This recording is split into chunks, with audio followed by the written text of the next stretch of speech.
with the puncture repaired before I put back the rear wheel. I took off quite a few parts, everything I could see that was silver, and I wanted to powder coat in matte black at Two Brothers. They did them in 48 hours, and there's the crash bars and a whole box of everything I could take off, which I'll show you as I put them back on. These are particularly difficult for my bike anyway, because they've got rubber protectors, so they are pot riveted onto the crash bar itself. So I had to drill those out and tap the crash bar after it was powder coated with 4mm thread, and use stainless steel cap head socket bolts to bolt them back in. So it means I can't take them off again. You could never take them off before, because of course you can't powder coat with those on. So that was quite a tricky job actually. It's taken me a while to get those back in. They're ready to mount. Also, what I have done without filming, I got the rear passenger footpeg part here powder coated, because it was silver and it really stood out to me. And there's another part that goes along there in it that takes the panniers, and you may notice I've added the Wunderlich lowering part, which comes in silver. Had that powder coated, had to remount where the powder coater make it too thick for the pins. And what that does is not for everybody, of course, but this drops the Pillion footpeg 30mm, which for my wife is absolutely vital. She found the GS just too big before, because we're both not that tall. And what I've also done is order a lowered Wunderlich seat, which is coming from Germany, that I can clip on when she's with me.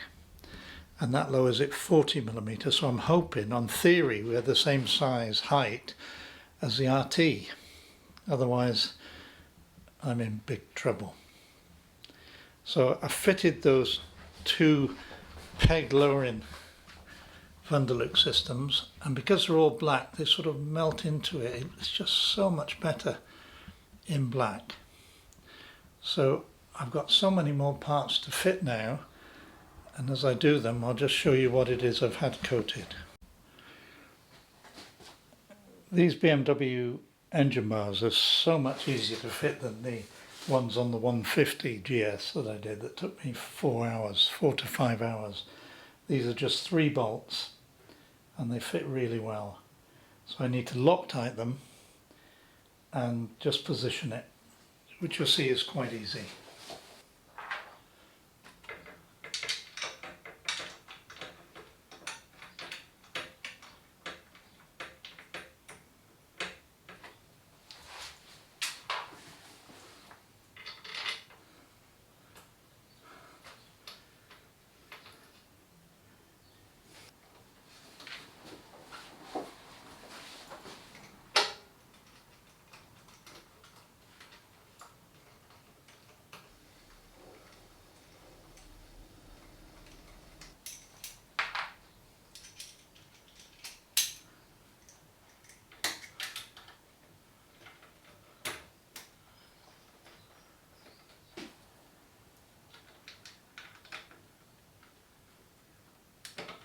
Be very careful around this, not to scratch the bars, or especially this. It's got the what's it called, the 719 billet kit, so it's very intricate covers, so you don't want to damage them.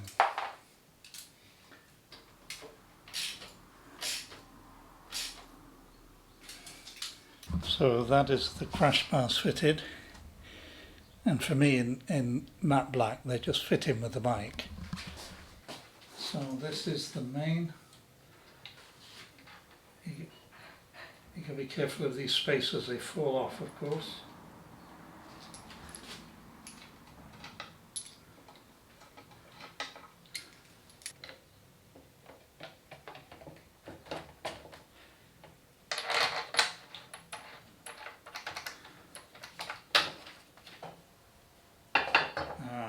that must be, yes, that must be how it fitted. So these two got to come out.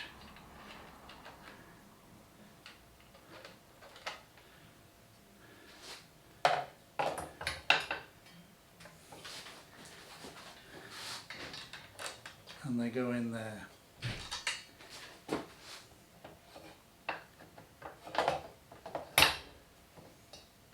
So let me just, I needed a tool for this, and if you're taking these off, this is a T40, but it goes down through this cutout, and I found it was, this one worked, I think, but this one didn't. So this does it, which I had for changing discs many years ago. So you need an extension 240 if you're going to do this. Let me just get some Loctite on. Everything here had Loctite on it, by the way, and I took it apart, as you would expect.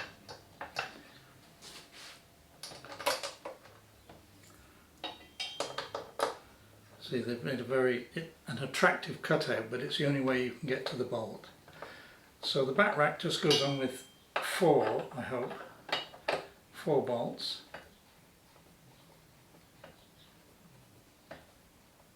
Just do it hand tight at the moment, and then, as I always do, I package every bolt as I take it off.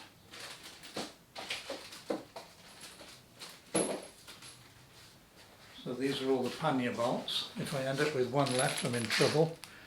So it looks as if it's 2 in there. That one there, and that one in there.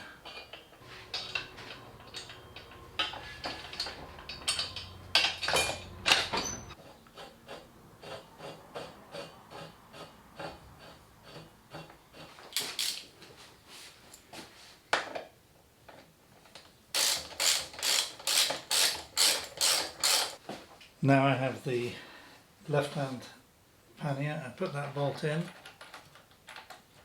That's a mistake. That must fit like that.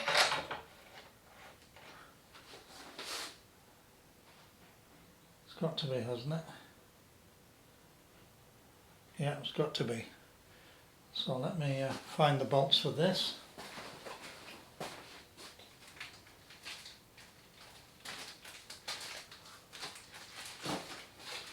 I've got 4 pannier bolts left,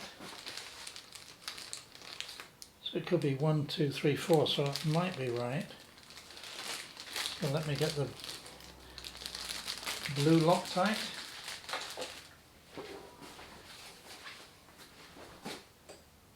Put that one in there. Just now.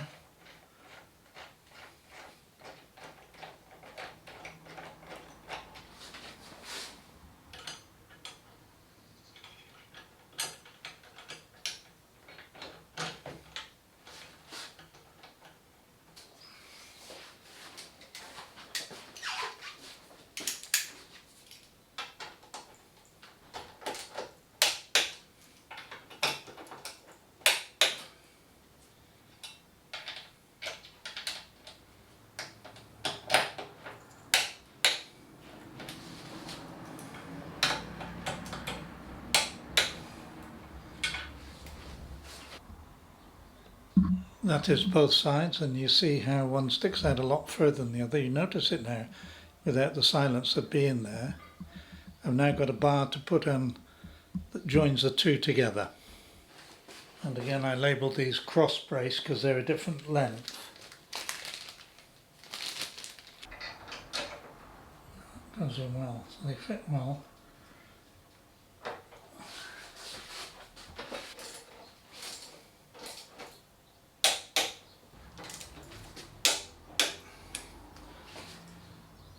And that's all the pannier bars on. I've put the exhaust back. Now I just have to do up the clamp, and then I can put the cover, which has been powder coated in matte black as well, as you'll see. So let me just tighten up the clamp. And this is the cowl. It has also been matte powder coated.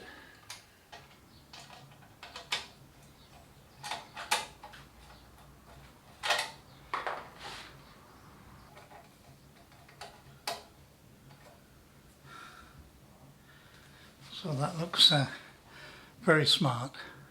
I need to ceramic coat that now. All of the powder coated matte black parts are now fitted.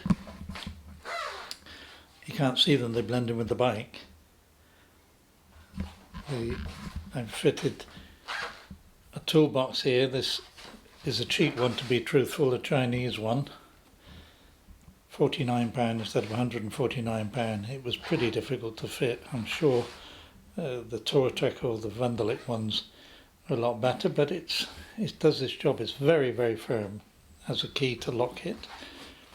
And here are the bobbins that lower the bike, lower my seat 10mm. So I've got them from Wunderlich so I've got my feet absolutely on the floor. I've also fitted a mud sling by Machine Art. It's a, I don't know whether you call it a hugger. It was actually really good to fit, very well made. It clips in, you could do it with the wheel on, and then it just straps with 2 ties there, so you could take it off any time. I find that the mud that is flicked up from the wheel, and many GS owners know this as well. This is slightly different. It's not a normal hugger. It goes right up on and gives a lot of clearance behind there. So quite impressed with that. It comes with a package from Nippy Normans with a fender extender by Machine Art, and you get a much better deal by buying them together. So all the matte parts are on now, and I have fitted something else that I haven't filmed yet because I've got to fit 2 more of them on Mike and Goddy's bike, and it was very difficult. And that is this amazing Lone Rider, you've all seen them, protection grille. This was, I don't know how to describe it. I thought it would be a piece of cake, and I think I know a faster way of fitting it now. I think it's because it's modular. You see there's a very thick plexiglass, I think it's called, screen there. Then there's the metal laser cut one and the very distinctive orange part. And I thought they all folded down. It's not quite like that. They're bolted together. And if you unscrew these bolts, you can fold some down. And now I ended up taking half the bike to bits to try to get to where to locate the bottom fastening down here. And it took me a long time to realise that that fastener is already used with the lights. Actually, Lone Rider don't mention any of that, and yet I know that a lot of people who buy GSs get these lights already fitted because they are cheaper than doing it afterwards yourself often.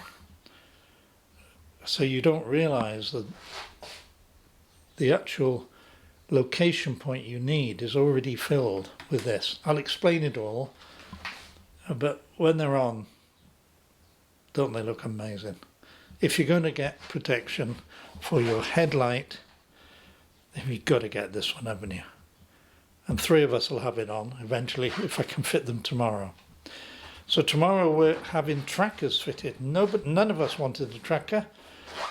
I don't know whether any other people have found it. We were struggling to get insurance on these 3 bikes without having trackers fitted. So Pete, the bike alarm man, is due to arrive tomorrow afternoon. He's going to fit all 3 bikes with Data Tool trackers, and done a very good deal for us, but of course we have to pay a subscription.